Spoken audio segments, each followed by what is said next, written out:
હવે આપણે હેનરીના નિયમ પછી આપણે રાઉલ્ટનો નિયમ સમજવાનો છે. તો રાઉલ્ટના નિયમ સમજવા માટે પહેલા આપણે પ્રવાહી દ્રાવણોના બાષ્પ દબાણની ચર્ચા કરીશું. બરાબર, શબ્દ આપ્યો છે પ્રવાહી દ્રાવણ.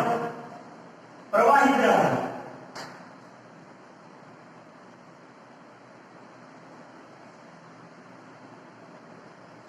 તો એનો મતલબ એ થયો કે એમાં દ્રાવક છે એ પ્રવાહી જ હોય. એમ પ્રક્રિયા વિશે ચર્ચા કરી. પ્રવાહી દ્રાવણ શબ્દ વાપરવાનો મતલબ એમાં દ્રાવક પ્રવાહી હોય અને દ્રાવ્ય છે એ ઘન, પ્રવાહી કે વાયુ હોઈ શકે. બરોબર, પ્રવાહી દ્રાવણની વાત કરો કે દ્રાવક પ્રવાહી થઈ ગયો એટલે દ્રાવ્ય છે ઘન, પ્રવાહી કે વાયુ હોઈ શકે. હવે વાયુ તો છે એટલે એના બાષ્પ દબાણની ચર્ચા થાય નહીં. બરોબર, તો હવે જે આપણે પ્રવાહી દ્રાવણ બનાવશું ઈ દ્રાવણ છે એમાં આ જે દ્રાવ્યની વાત કરીએ છીએ દ્રાવ્ય પ્રવાહી હોય. બરોબર, તો આ ઘન અને પ્રવાહી ઈ બાષ્પશીલ પણ હોઈ શકે અને અબાષ્પશીલ પણ હોઈ શકે. તો પેલા શબ્દ તો સમજો તમે ભાઈ. બાષ્પશીલ એટલે કોને કહેવાય કે તમે અહીં રાખો અને બાષ્પમાં રૂપાંતર થઈ જાય એટલે બાષ્પશીલ કહેવાય. માની લો કે અહીંયા આપણે એક વાટકામાં પેટ્રોલ મૂકી દીધું તો થોડી વાર ઉડી જાય તેને શું કહી શકીએ આપણે? બાષ્પશીલ. પણ એક વાટકામાં તમે ખાંડ મૂકશો તો ઉડશે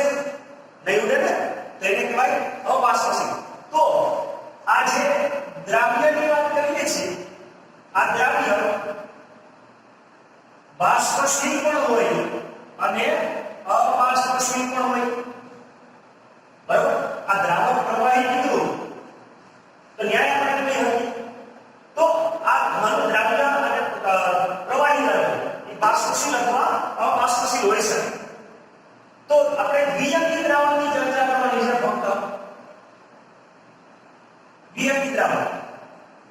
બરાબર, દ્વિઅંકી ન હોય આપણે પેલે કે સતત બનાવ્યું દ્વિઅંકી ન હોય તેના બે કરતા વધુ ઘટક હોય અને એમાં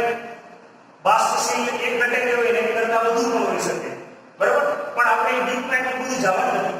આપણે ફક્ત દ્વિઅંકી એટલે કે જેમાં એક દ્રાવક અને એક દ્રાવ્ય એવા જ દ્રાવણની ચર્ચા કરવાની છે. બરાબર, તો દ્વિઅંકી દ્રાવણ. હવે દ્વિઅંકી દ્રાવણની આપણે ચર્ચા કરીએ જો એ રીતના કે ભાઈ મેં આ પાણી લીધું, આ પાણી છે એટલે કે દ્રાવક. બરાબર, પાણી તમને ખબર કે તમે આમ રાખી મૂકો તો એ બાષ્પમાં રૂપાંતર થાય. એટલે અહીંયા દ્રાવક કેવું લીધું કહેવાય? બાષ્પશીલ. બરાબર, હવે એની અંદર હું ખાંડ નાખું એટલે કે દ્રાવ્ય. તો આ ખાંડ છે એ કેવું છે તો કે અબાષ્પશીલ. બરાબર, તો અહીંયા જે આપણે પ્રવાહી દ્રાવક બનાવ્યું એમાં એક ઘટક એટલે કે દ્રાવક એ બાષ્પશીલ છે અને બીજો ઘટક દ્રાવ્ય એટલે ખાંડ કેવો છે તો કે અબાષ્પશીલ. એમાં આપણે બીજું એક્ઝામ્પલ લખીએ.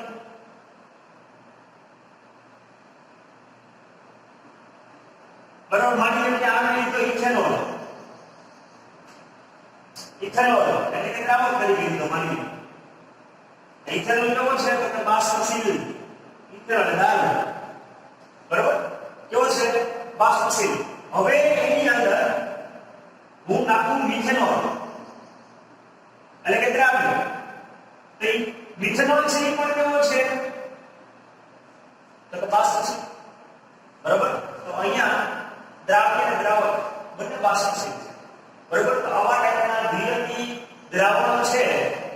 બરાબર, એવા પ્રવાહી દ્રાવણોના બાષ્પ દબાણની આપણે ચર્ચા કરવાની છે. તો પહેલી ચર્ચા જે કરવાની છે આપણે આની ચર્ચા કરીશું. પેલો જે પ્રશ્ન છે એ એવો છે કે એવું પ્રવાહી દ્રાવણ કે જેમાં દ્રાવ્ય અને દ્રાવક બંને બાષ્પશીલ હોય એના માટે આપણે પહેલા રાઉલ્ટનો નિયમ ભણશું. પછી ઓલા માટે ભણવાનું છે પણ એ પછીનો પ્રશ્ન છે. તો હવે આપણે કયો પ્રશ્ન ભણવાનો છે કે દ્રાવ્ય અને દ્રાવક બંને બાષ્પશીલ હોય એના માટે રાઉલ્ટનો નિયમ ભણવાનો છે. સમજાઈ ગયું? તો હવે આપણે આગળ વાત કરીએ. પ્રશ્ન છે દ્રાવ્ય અને દ્રાવક બંને બાષ્પશીલ હોય એવા પ્રવાહી માટે રાઉલ્ટનો નિયમ સમજવાનો છે. તો આજે રાઉલ્ટનો નિયમ સમજવાનો, કાલે રાઉલ્ટનો નિયમ સમજવાનો છે. પણ કાલે આપણે શું કરશું? એમાં દ્રાવ્ય અપારસી લેશો એટલે મને કોઈ કે પહેલા એક્ઝામ્પલ અમને બોર્ડ ઉપર હતું કે ખાંડ અને ઘી એ પ્રશ્ન વિશે આપણે વાત કરતા આજે આપણે આની વાત કરી છે કે દ્રાવ્ય અને દ્રાવક બંને બાષ્પશીલ હોય એવા પ્રવાહી માટે રાઉલનો નિયમ સમજવાનો છે તો આપણે ચોખ્ખી થોડું બહારનું પહેલા સમજી લઈએ બરોબર માની લો કે એક બંધ પાત્રની અંદર આ બંધ પાત્રની અંદર માની લો કે મેં લીધો મિથેનોલ ના થોડી વાર પહેલા એક્ઝામ્પલ આપણે લીધી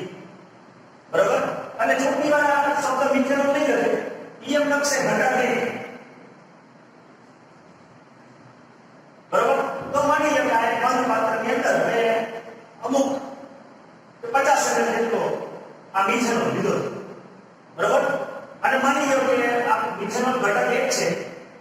એના જ્યાં 50 સેકન્ડ જેટલો મને લીધો હોય તો એમાં જેના મોલ્સ છે એ કેટલા છે તો કે x1 જેટલા લીધા છે x1 મોલ્સ લીધા આપણે મોટી બરોબર વન માત્ર કીધું તમે ધોરણ 11 ની અંદર ભણી ગયા છો બાષ્પ પાણી છે તમને ખબર છે કે અહીંયા ધીમે ધીમે એની બાષ્પ બનવા મળે છે અને એક સમય એવો આવશે કે આ પ્રવાહીમાંથી બાષ્પમાંથી પ્રવાહી બનવાની ઘટના એટલે કે જે રાસાયણિક પ્રક્રિયા છે એની વચ્ચે ગતિશીલ સંતુલન સ્થપાયેલું હોય છે બરોબર અને ત્યારે આ બાષ્પ દ્વારા આ પ્રવાહીની સપાટી ઉપર જે દબાણ લાગે એને કહેવાય બાષ્પ દબાણ આપી ગયા છે 11 માં તમે ભણી ગયા છે બરોબર સંતુલન નામના ચેપ્ટરમાં તો અહીંયા જ્યારે પ્રવાહીમાંથી બાષ્પ અને બાષ્પમાંથી પ્રવાહીમાં રૂપાંતર થવાની જે પ્રક્રિયા છે એના માટે જ્યારે ગતિશીલ સંતુલન સ્થપાય ત્યારે આ ગતિશીલ સંતુલન સ્થપાય ત્યારે આ જે પ્રવાહીની સપાટી ઉપર જે બાષ્પ છે એ બાષ્પ દ્વારા પ્રવાહીની સપાટી પર જે દબાણ લાગે એને કહેવાય બાષ્પ દબાણ બરોબર તો અહીંયા મિથેનોલ છે એના દ્વારા માની લો કે જે બાષ્પ દબાણ લાગે છે એના વધેવા એ સમજી લેજો એ દબાણ છે એ છે એના પરથી P01 હુકમ 1 બાજુમાં હું નામ લખું કારણ કે એના પર ઘટક એક ચોપડી માં ઘટક એક શબ્દ એવો આવશે એટલે આપણે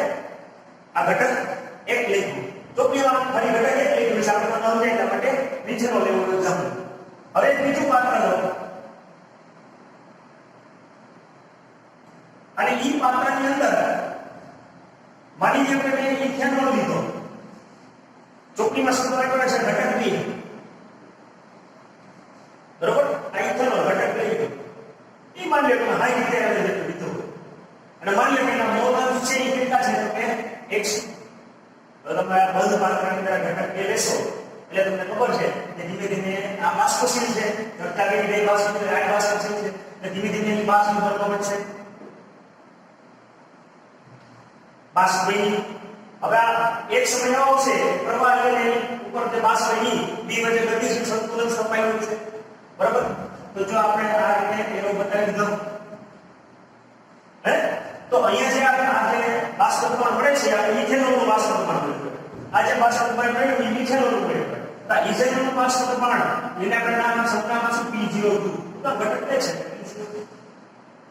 અને આ બે આકૃતિ ઉપરથી તમને ખ્યાલ પડી જાય છે કે અહીંયા મેં 3 એરા બતાવ્યા અને 4 એરા બતાવ્યા કે 5 6 એરા બતાવ્યા 5 એરા બતાવ્યા તો અહીંયા બાષ્પ દબાણ વધારે છે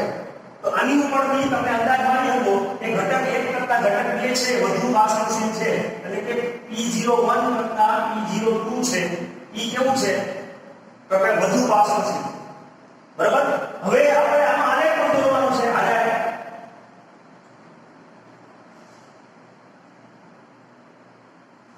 બરાબર તો આલેખ પણ દોરશું સાથે સાથે હવે માની લો હવે શું કરશું આપણે તમે બે અલગ અલગ બતાવ્યા આ જે P01 કીધું એને શું કહેવાય તો કે જે શુદ્ધ આપણો મિથેનોલ છે માન્ય કે દ્રાવ્ય કહીએ બરાબર તો મિથેનોલ છે શુદ્ધ દ્રાવ્ય છે એનું બાષ્પ દબાણ કહેવાય અને આ ઇથેનોલ છે એને શું કહેવાય કે આપણે શુદ્ધ દ્રાવકનું બાષ્પ દબાણ E0 બરાબર તો આ બેના શુદ્ધના આપણે આલેખ દોરવા પડે બરાબર તો અહીંયા પેલા આલેખ દોરીએ કે મિથેનોલ દોરીએ બરાબર તો માની લો કે મિથેનોલ છે x1 કેટલો છે તો કે 0 માટે તો માત્ર ખાલી હતી ધીમે ધીમે માત્ર મિથેનોલ નાખતા જાઓ તો એનો આલેખ આપણને મળશે એટલે કે એનું બાષ્પ દબાણ વધતું જાય આ P01 બરોબર આ જે આલેખ કર્યો 1 નંબરનો ઈ માની લો કે મિથેનોલ x1 0 અને જ્યારે x1 બરાબર 1 એનો મતલબ કે 100% મિથેનોલ છે એમાં કઈ આપણે નાખેલું નથી શુદ્ધ મિથેનોલનો અને ઘટક એકનો મેં આલેખ કર્યો બરાબર આ પાત્ર હતું એ પાત્રમાં પેલા એકજ ધાતુ મિથેનોલ હતો ત્યારે પરિસ્થિતિ x1 બરાબર 0 એટલે કે આ મોલ 0 હતા જેમ જેમ મોલ વધતા જાય બાષ્પનું પ્રમાણ વધતું અને x1 બરાબર 1 એટલે આપણે કે જ્યારે 50 મિલી લીધું ઈસે તો ઉપર નથી ત્યાં તો બાષ્પનું પ્રમાણ કેટલું છે તો p0 વધારે જેમ કે આમાં લઈ ગયું બરાબર તો અહીંયા આ જે x2 બરાબર કેટલા છે તો કે 0 ધીમે ધીમે આમાં જેમ જેમ તમે ઇથેનોલ નાખતા જાઓ એમ એનું બાષ્પનું પ્રમાણ કેવું થઈ જાય તો કે વધતું જશે તો જો વધતું ગયું આ જે આપણને મળશે એ કેનો આલેખ બન્યો કહેવાય p02 નો જો આ p02 અહીંયા x2 બરાબર કેટલા થઈ જાય 1 બરાબર અને તમે આપણા આલેખમાં એ પણ જોઈ શકો છો કે p01 કરતા p02 ને ઊંચો બતાવેલો છે તેનો મતલબ શું થયો કે p01 કરતા p02 નો મતલબ શું થયો કે મિથેનોલ કરતા ઇથેનોલ અને આપણે એક્ઝામ્પલ મને ઘટક 1 કરતા ઘટક 2 છે કેવો છે તો કે વધુ બાષ્પશીલ છે બરાબર આ જે આલેખ છે આલેખ નંબર 2 ઈ આપણે બીજા ઘટકનો જોયો બરાબર આ બે અલગ અલગ ઘટકના આલેખ જોયા હવે આપણે શું કરીએ કે આ જે મિથેનોલ છે એની અંદર આપણે ઇથેનોલ એડ કરીએ એટલે એમાં મતલબ એમ છે કે આપણે દ્વિઅંગી દ્રાવણ તૈયાર કરીએ બરાબર તો માની લો તમારે એડ કરી દીધું તો શું થયું તો કે દ્વિઅંગી દ્રાવણ તૈયાર થાય આ જે દ્વિઅંગી દ્રાવણ તૈયાર થાય હવે દ્વિઅંગી દ્રાવણ છે એના બાષ્પ દબાણની ચર્ચા હવે આપણે કરીએ છે પહેલા જવાબ એટલે તો કાચો આપણે સમજી લીધો હવે આપણે પરફેક્ટ પ્રશ્ન સ્ટાર્ટ કરીએ એ તરત આ બંધ પાત્રની અંદર આપણે એક દ્વિઅંગી દ્રાવણ લીધું છે દ્વિઅંગી દ્રાવણ એટલે કે આમાં ઘટક 1 અને ઘટક 2 બે છે દ્વિઅંગી દ્રાવણ બરાબર અને બે કેવા છે તો બાષ્પ છે આપણે સમજાવી છે મિથેનોલ ઇથેનોલ બે મિક્સર તો આપણે કીધું એ પ્રમાણે ધીમે ધીમે અહીંયા શું છે બાષ્પ તો બાષ્પ અને પ્રવાહી વચ્ચે શું સ્થપાઈ હોય છે તો કે ગતિશીલ સંતુલન આ ગતિશીલ સંતુલન સ્થપાઈ હોય છે થોડી વાર પછી આ બંધ પાત્રની અંદર આપણે બંધ પાત્રને એક દ્વિઅંગી દ્રાવણ તૈયાર કરી આગળ વધે પ્રમાણે કે મિથેનોલ છે x1 જેટલું ઇથેનોલ છે x2 જેટલું લીધો એ રીતે આપણે દ્વિઅંગી દ્રાવણ તૈયાર કર્યું આમાં જે દ્રાવણ છે આ દ્રાવણ છે જેમાં ઘટક 1 અને ઘટક 2 બે છે બરાબર તો બંને દ્રાવણ બંને બાષ્પશીલ હોય પ્રવાહી એના માટે રાઉલનો નિયમ છે એ કંઈક આપણને ગતિશીલ સંતુલન સ્થપાઈ જાય ક્યારે વાત કરી છે તો રાઉલનો નિયમ શું કહે છે આપણે કે દ્રાવણમાંના દરેક ઘટકના દરેક ઘટક એટલે કે મિથેનોલ કે ઇથેનોલ એ દ્રાવણના દરેક ઘટકના આંશિક બાષ્પ દબાણ છે એ દ્રાવણના દરેક ઘટકના આંશિક બાષ્પ દબાણ છે ઈ તે ઘટકના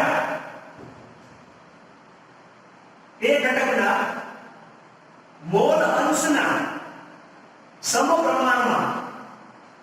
હોય છે એ દ્રાવણમાંના દરેક ઘટકનું આંશિક બાષ્પ દબાણ ઈ જે ઘટક હોય ઘટકના મોલ અંશના સમપ્રમાણમાં હોય છે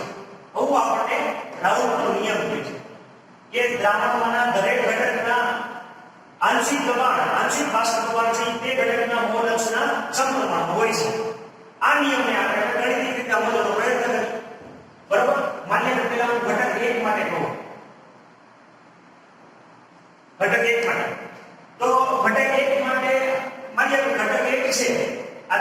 જે દ્રાવણ છે એ દ્રાવણની અંદર આ ઘટક 1 છે એને કારણે જે બાષ્પ દબાણ ઉત્પન્ન થતું હોય એને આપણે P1 કહીએ અને આમાં જે ઘટક 1 છે એના મોલ અંશ માન્ય કે આપણે કેટલી લીધા છે 100 લીધા છે તો હું શું આપણો સૂત્ર P1 ચલે છે 100 બરાબર એ દ્રાવણમાંના દરેક ઘટકના આંશિક બાષ્પ પ્રમાણ છે એ ઘટકના મોલ્સના સમપ્રમાણમાં લઈ લો આ બાષ્પ પ્રમાણ આંશિક બાષ્પ પ્રમાણ લસમો કિલો લીધું અને એના મોલ્સ કેટલા લીધા છે 100 એના સમપ્રમાણમાં સમતોલન નિશાની દૂર કરી લો એટલે હું ઉપરા છે એટલે P1 બરાબર P01 x1 બરોબર આ હું થયું અચળાંક તરીકે હું મૂક્યું તો કે શુદ્ધ ઘટક જ્યારે એટલો શુદ્ધ એક ઘટક આપણે ના આપણે આખું દરેક વિજ્ઞાનોની એકી હતી ટૂંકમાં એકલો જ્યારે વિજ્ઞાનો હતો ત્યારે જે આપણને કે વ્યક્તિગત આંશિક બાષ્પ પ્રમાણ હતું શુદ્ધ એટલે આને કહેવાય શુદ્ધ ઘટક એક છે એનું બાષ્પ પ્રમાણ શુદ્ધ ઘટકનું બાષ્પ પ્રમાણ શુદ્ધ ઘટક એકનું બાષ્પ પ્રમાણ એ અચળાંક તરીકે લીધું એ અચળ હતું જે તે તાપમાને એ અચળ હતું એટલે અચળાંક તરીકે આપણે લીધું સેમ આ જ કામ છે એ તમે ઘટકની માટે પણ કરી શકો કે ભાઈ દ્રાવણમાં ઘટક જે છે એનું આંશિક બાષ્પ પ્રમાણ કેટલું છે તો કે P2 અને એ જ દ્રાવણમાં એના મોલ્સ કેટલા છે તો કે H2 હવે સમતલ નિશાન દૂર કરી માટે હું મૂકી આજામ તો P2 બરાબર હું થાય P02 x2 તો સેમ આ P02 છે તો કે જે શુદ્ધ ઘટક બે છે એનું આંશિક બાષ્પ પ્રમાણ બરાબર આ બે સૂત્ર મળ્યા હવે આપણે 11 માં બીજું ભણી ગયા શું ભણી ગયા છે તો કે ડાલ્ટનનો આંશિક દબાણનો નિયમ ડાલ્ટનનો નિયમ તો ભણી ગયા 11 માં ભણાવ્યું ત્યારે મેં કીધું કે આ આવશે પાછું કે દ્રાવણનું કુલ દબાણ આ જે દ્રાવણ છે એનું ટોટલ દબાણ આ જે દ્રાવણ છે એના ઉપર આખું આ કુલ દબાણ P total કેના બરાબર હોય તો કે બે ઘટક બાષ્પશીલ છે એટલે બે ઘટકોના આંશિક દબાણના સરવાળા બરાબર હોય બરાબર તો P total બરાબર શું થયું તો કે P1 P2 હવે P1 અને P2 ની કિંમત છે એ આપણે મૂકી દઈએ P1 ક્યાં કિંમત મૂકી દઈએ P2 ક્યાં કિંમત મૂકી દઈએ તો શું થઈ જાય P1 એટલે શું મૂકવાનું તો કે P01 x1 P02 x બરાબર હવે આ સૂત્ર આવ્યું બરાબર આ સૂત્રની અંદર આપણે આગળ ભણીએ આ જે દ્રાવણ એટલે દ્વિઆંકી દ્રાવણ છે દ્વિઆંકી દ્રાવણ એટલે કે બે જ ઘટકો છે ઇથેનોલ ઇથેનોલ એટલે ઘટક એટલે બે હે તો દરેક ઘટકના મોલ્સનો સરવાળો x1 x2 બરાબર 1 x1 x2 બરાબર 1 આપણે આગળ મોલ્સની વ્યાખ્યા કરી ગયા ચેપ્ટરમાં ત્યારે લખી દીધી કે દ્રાવણમાંના બધા જ ઘટકોના મોલ્સનો સરવાળો એક હોય તો એક આવ્યો એટલે આમાં બે ઘટક છે એટલે ઘટક એટલે બે કે બે મોલ્સનો સરવાળો કરતો જવાબ આવે તો કે ટૂંકમાં હવે આપણે ગણિતના સ્ટેપ લખવાના છે ડાઉટના નિયમમાં બરાબર તો આ તમે શું કરી શકો x1 બરાબર 1 x2 કેમ તો આ સૂત્રમાં આપણે x1 ની જગ્યાએ હું મૂકું 1 x2 બરાબર તો તમે જોજો આપણે આ સ્ટેપ લખવા માટે હું આ આકૃતિ જાવ છું મૂકી આપણે આ સૂત્રમાં હું થશે P total બરાબર x1 ની જગ્યાએ હું ક્યાં કહું છું 1 x2 આ P01 વત્તા આ જે છે P02 x બરાબર કાઉન્સ છોડતા તમને આવડે છે 1 આને ગુણે P01 આને આને છોડો એટલે P01 x2 વત્તા P02 x2 હજી સાદું આપો P01 હવે માની લો તમને ગણિત એટલું આવડે કે આ સ્ટેપ છે મેં આની પાછળ લીધું આ સ્ટેપ ને આની પાછળ લીધું હોય અને પછી જોઈએ બેમાં x2 કેવો નીકળે છે એને તો કે સામાન્ય બરોબર તો હું થઈ જાય વત્તા હું હોય તો પેલા P02 ઉપર જાય માઈનસ P01 અને બેમાંથી સામાન્ય શું નીકળ્યું તો કે x2 બરોબર તો આ સૂત્ર છે એ આપણને દાખલામાં કામ લાગતું છે બરોબર સેમ આવી જ રીતના એમ ને અહીંયા x1 ની કિંમત મૂકી એવી રીતે x2 ની કિંમત મૂકી તો x2 બરાબર શું થઈ જાય 1 x1 અને સેમ આવી રીતના કિંમત મૂકી અને સાદું આપી આપણે તો શું થાય P total બરાબર P01 x1 વત્તા આ P02 x2 ની જગ્યાએ આ વટાકર હું મૂકવાનું છે x2 ની જગ્યાએ હું મૂકવાનું છે એટલે 1 - x1 ફરી પાછું કૌંસ છોડો કૌંસ છોડો એટલે હું ત્યાં P01 x1 વત્તા P02 અને આ માઈનસ P02 x1 સેમ સાથે મૂકો આ P02 ને પેલા લખો કેમ અહીંયા P01 ને પેલા લઈ લીધું એટલે પેલા વત્તા અને આ પદ ને આ પદ બેમાં x1 કોમન છે બેમાંથી x1 સામાન્ય કાઢો તો હું બચશે P01 P02 x2 બરોબર આ સાદું આપણે આપ્યું બરોબર જોઈ લો પછી આપણે આગળ વધીએ તો આપણે જે સૂત્ર કરેલા રાઉન્ડ મેથડના આ બે સૂત્ર ઉપરથી આપણે તારણો કાઢવાના છે બરોબર તો આ તારણો આપણે શું કરીએ ઇન્ટિગ્રેશન કે ભાઈ દ્રાવણનું કુલ બાષ્પ પ્રમાણ છે ઈ દ્રાવણમાંના કોઈ પણ એક ઘટકના મોલ અંશ છે એના સમપ્રમાણમાં છે કહ્યું છે આ સૂત્રમાં x2 છે એટલે x1 દેખાતો નથી અને આ p ટોટલમાં x2 છે તો x1 દેખાતો નથી બરોબર તો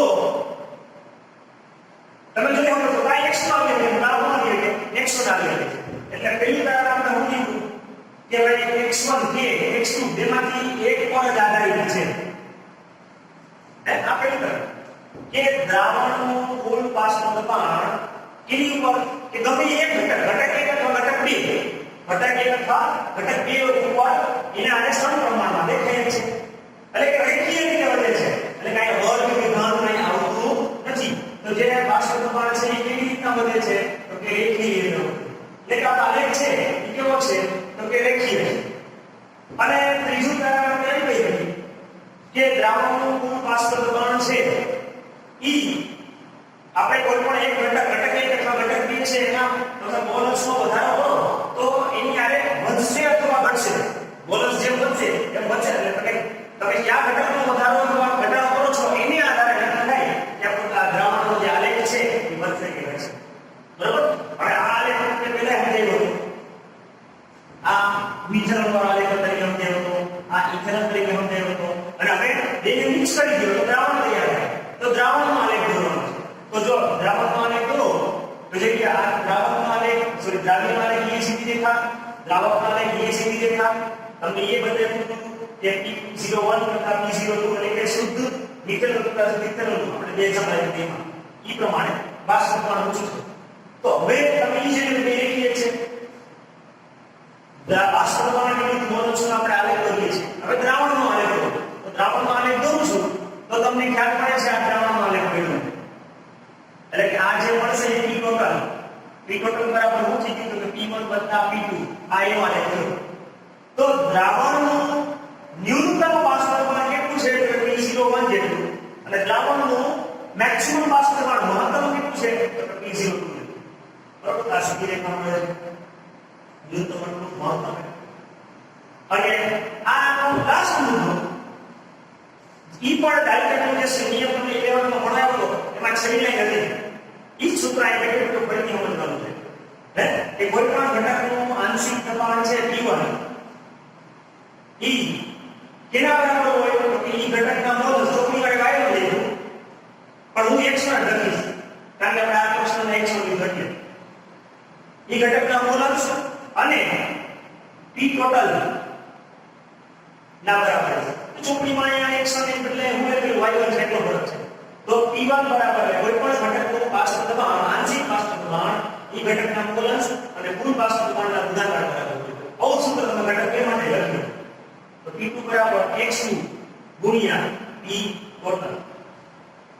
બરાબર તો અહીંયા x2 ની જગ્યાએ y લખ્યું અને પછી જનરલ રીતે સૂત્ર બતાવ્યું છે કે pi બરાબર હું yi ગુણ્યા p ટોટલ તો એ તમને સમજાય એટલા માટે આ તમને ખ્યાલ પડી તો ખ્યાલ પડી ગયો ને કે દ્રાવ્ય અને દ્રાવક બંને બાષ્પશીલ હોય ત્યારે આ પ્રશ્ન આજે ભણ્યા કાલે આપણે એના માટે ભણશું કે દ્રાવ્ય છે એ અબાષ્પશીલ છે અને દ્રાવક છે એ બાષ્પશીલ બરાબર જોઈ લો